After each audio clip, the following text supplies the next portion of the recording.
convivendo com Jesus Cristo, os apóstolos justamente ficaram profundamente fascinados por ele. E, a uma certa altura, Jesus Cristo, então, ele radicaliza o seu chamado. E aí, o primeiro passo aqui é, por causa dele, o centro da liberdade. Então, podemos falar de um momento sucessivo no qual Jesus insiste. Ele começa a usar insistentemente a fórmula, por causa de mim. A partir daí é válido aquilo que se faz, não porque se sinta e se julgue que o seja, mas porque passa a ser feito por e para ele. O fato é que ele, Jesus, coloca a própria pessoa como alternativa aos sentimentos naturais. Ele coloca a sua própria pessoa acima dos relacionamentos afetivos, pai, mãe, filhos, etc. Tanto que ele chega a dizer para os apóstolos, os discípulos que o seguiam: quem ama pai e mãe mais do que a mim não é digno de mim. Quem ama filha ou filho mais do que a mim não é digno de mim. Quem quiser salvar a sua vida, vai perdê-la. E quem perder a sua vida por amor a mim, a salvará. Mateus 10, 34 e 37.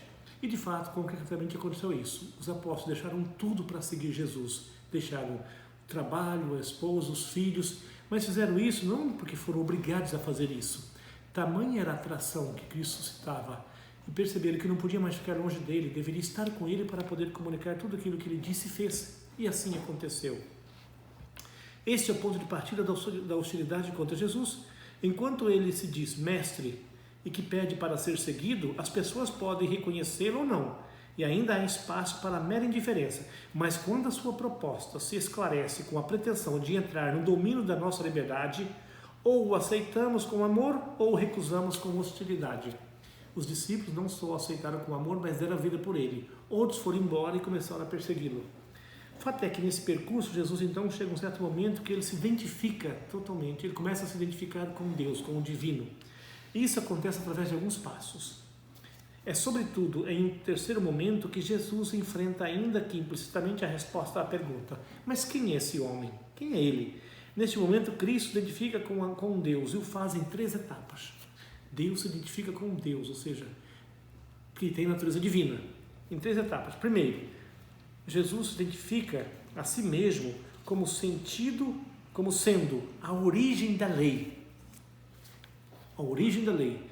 A palavra lei era o termo mais usado pelos fariseus para indicar o divino. Dizer que uma coisa era segundo a lei significava dizer que era segundo Deus. Para quem o escutava, devia ser algo inaudito ouvi-lo repetir: ouvistes o que foi dito, eu porém vos digo. É verdade, Jesus dizia, por exemplo, ouviste o que foi dito, olho por olho, dente por dente. Eu vos digo, se alguém chamar um amigo de patife, é réu em tribunal. Isto é, ele dá uma nova interpretação à lei. Só Deus pode dar uma nova interpretação à lei, porque a lei que o povo segue é a lei de Deus. Jesus tinha a pretensão aliás, ele se colocava como quem tinha domínio sobre a lei, a ponto de mudar a lei. Claro que quem o seguia, os judeus, sobretudo os escribas e fariseus, ficavam indignados com isso. Jesus modifica o que para o fariseu representava o divino comunicado ao homem, identificando-se com o princípio e fonte da lei. O segundo aspecto, ele atribui a si mesmo o poder de perdoar os pecados. Recordemos o episódio do paralítico curado, quando Jesus estava numa casa de Simão. A casa estava cheia, uma multidão em volta da casa, um paralítico há 20 anos querendo chegar até Jesus e não conseguia. 4 amigos do paralítico, era uma casa muito simples, conseguiram subir no telhado, fizeram uma abertura no telhado e desceram com cordas amarradas numa maca. Aquele paralítico foi até Jesus. Quando Jesus viu essa cena, olha para o paralítico e diz: tenha fé, meu filho, teus pecados estão perdoados. Todos ficaram escandalizados, mas o que ele está dizendo? Só Deus pode perdoar os pecados. Isso é blasfêmia. Jesus imediatamente reage: vocês estão dizendo isso porque eu falei isso? Já para que saibais que eu tenho sim o poder de perdoar os pecados. Aí fez o milagre: levanta-te, toma a tua maca e volta para casa. E assim curou aquele paralítico. Mas a intenção de Jesus não era o milagre, era mostrar que realmente ele era o Filho de Deus, que tinha poder sim de perdoar os pecados, que só Deus tem. Depois, no terceiro passo, a identificação com o princípio ético. Jesus faz coincidir a sua pessoa com o critério discriminante entre o bem e o mal, tanto que fazer qualquer coisa por ele é bem e não fazer por ele é mal. Ele não se coloca tanto como juiz, mas como critério de identidade. A nascente da ética por excelência é o divino. O princípio do bem coincide com a verdade. Viver bem significa servi-lo, segui-lo. Mateus 25, 31, 46. É aquela passagem onde Jesus fala: quem der um copo de água sequer aos meus pequeninos, a mim estará dando um copo de água. Quem visitar um presidiário, a mim estará visitando. Quem acolher um peregrino, a mim estará acolhendo. Jesus se identifica com cada pessoa humana, porque ele está na origem de tudo, está na origem do bem, da lei, da ética. E ajudar alguém a viver de forma ética, gestos concretos em prol do bem do outro. E fazer isso é fazer para Jesus. Ele se identifica com cada pessoa humana. E depois, no momento seguinte, Jesus começa a declarar a sua identidade de forma explícita. Nos últimos tempos da sua vida terrena, Cristo começou a se chamar explicitamente de Filho de Deus.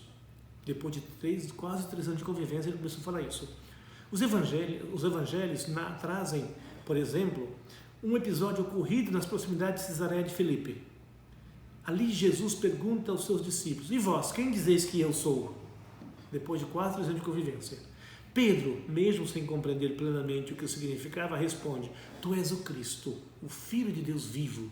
Até então Jesus não tinha dito que ele era Filho de Deus. E Jesus disse a Pedro: bem-aventurado és tu, Pedro, porque não foi a carne que te revelou isso, mas meu Pai que está nos céus. Aqui ele confirma aquilo que Pedro disse: e tu és o Filho de Deus. E ele disse muito bem: e eu sou. Depois, diante da excepcionalidade de Jesus, todos colocavam a pergunta: quem és tu? E ele respondeu, mas lentamente, pedagogicamente, introduzindo a resposta quase com cautela, para não apagar a mecha fumegante. Assim, Jesus dá passos introdutórios à resposta implícita. Coloca a si mesmo como motivo pelo qual vale a pena comprometer a própria vida. Coloca-se como fundamento dos relacionamentos que constituem o coração da nossa liberdade, até o momento em que começa a atribuir-se gestos e prerrogativas que a Bíblia e toda a tradição judaica atribuía exclusivamente a Deus. No final da vida, então, Jesus começa a se identificar com Deus. Ao aproximarem os últimos dias, porém, a sua declaração torna-se explícita. Isso acontece quando as consciências que o rodeavam já haviam tomado posição diante dele. Alguns perceberam que ele era um homem excepcional, que só podia ser de Deus, deram a vida por ele. Outros começaram a persegui-lo a ponto de matá-lo. Essa declaração explícita acontece em 3 momentos. Então, primeiro momento. Primeiro é quando Jesus vai decidido e abertamente a Jerusalém. Em Jerusalém, Jesus toma a iniciativa e começa a atacar os fariseus no templo, no campo com maior conhecimento deles, a interpretação da Sagrada Escritura.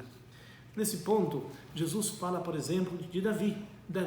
Davi fala, a uma certa altura: que pensai do Messias? De quem é filho? Responderam: de Davi. Davi, de fato, Jesus é descendente de Davi. Era a resposta pronta ao tema do Messias. Esperavam-no. Atenção, mas só que eles esperavam um Messias guerreiro, um grande líder. Não imaginava que seria Jesus. Então, por que Davi, inspirado, o chama Senhor, dizendo: disse o Senhor a meu Senhor, senta-te à minha direita, até que eu ponha todos os inimigos debaixo dos teus pés. Jesus, então, interpreta o que Davi tinha dito. Como é que Davi pode chamar o Messias de Senhor? Faz ver assim como o profeta usa o mesmo termo para indicar Deus e aquele que viria. Jesus conclui: se Davi o chama Senhor, como pode ser seu filho? Ninguém estava em condição de responder-lhe, fosse o que fosse, e ninguém daquele dia em diante ousou interrogá-lo. Por quê? Se Davi chama o próprio Messias de Senhor e de Deus, não poderia ser filho de Deus, ele era um homem. O segundo passo, um conteúdo que desafia. Outro momento de declaração explícita é apresentado pelo Evangelho de João, no 8º capítulo, 8:31-50. João observa que numa dessas circunstâncias Jesus se dirige àqueles que o simpatizavam com ele. Se permaneceres fiéis a minhas palavras, sereis verdadeiramente meus discípulos, conhecereis a verdade vos libertará. Quem comete pecado é escravo do pecado. Ora, o escravo não fica para sempre na casa do pai, mas o filho sim. Portanto, se o próprio filho vos libertar, sereis realmente livres. Então Jesus fala claramente que é filho de quem pode libertar o homem, e só Deus pode libertar o homem. Certo? E aqui ele se identifica com Deus.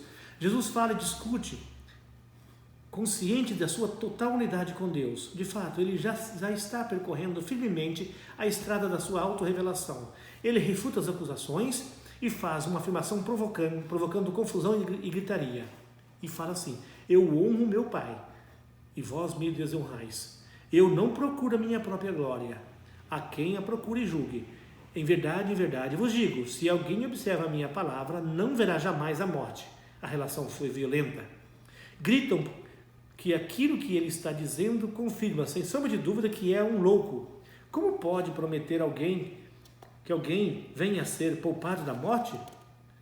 Todos os grandes da história, Abraão, o profeta e todos, tiveram que fazer as contas com a morte. Então os fariseus perguntaram a Jesus: quem que tens a pretensão de ser?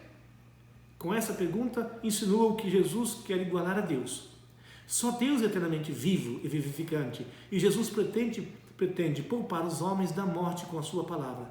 Desse modo, ele usurpa um direito revelado a Deus e se coloca acima de todos os homens, ao lado de Deus. Mas Jesus leva a sua provocação ao máximo. Abraão, vosso pai, exultou na esperança de ver o meu dia. Viu e rejubilou-se nele. A reação imediata: ainda não tem 50 anos e viste Abraão? Jesus responde: em verdade vos digo, antes que Abraão fosse, eu sou.